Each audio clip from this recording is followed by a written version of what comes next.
Once on a time there was a man who had his home in the moon. He was a queer man, with a large round face that was kept so clear and bright that it shone, and on a clear night could be seen far, far off on the earth. This man in the moon did like to look on the earth, and though it was so far off, he oft thought he should like to come and live here. The earth to him did look so large and bright that he thought it must be a fine world to live in, where he could have more room to walk up and down and not be kept in so small a place as the moon. It made him sad when he could not look on this world, but for 3 weeks in each month he was made to turn his face, or to shade it from the world, so that he could not catch a straight view of it at those times. And then he could not be seen by those men and boys on the earth, to whom he was so great a friend. His large round face was so bright that they, too, did not like him to leave them, but they knew he would come back in less than a month. When he first came, he was seen near to the sun, where it had just set, and he gave a side look at the earth. The next night he would be more from the sun, and swell out his face a bit. It would then look like a hoop that had been cut in two.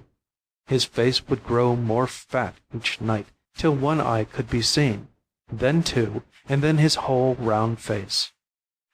Now this man would fret, and try to get on to the earth. Day by day, hour by hour, he would try, and try, and try to come more near. He did not move quite fast, and thought he got some miles on his way, but for all that he was still as far off. He went in a round, like a horse in a ring, and there kept, and still keeps as far off as he was, and will keep there for years to come. Now you could tell him that it is far from wise for a man with a fat round face like his to grieve and want to come to a world that he does not know to be a more nice place than the one he lives in. You could tell him that there is much grief and pain to be born here, that few men who live here have such a round fat face as his, and that if he came he would have to work hard, and that care and work and pain might soon make him look thin and lose his round bright face that shines so. Yes, man in the moon, stay where you are. Do not long to have what you cannot get, but rest there, and do what you have to do in peace and joy. Be sure, man in the moon, you will find peace and joy if you do all the good you can in that world of yours, and that if you pine and grieve to come here, you will do no good at all, and make your life sad. Boys and girls should do the same.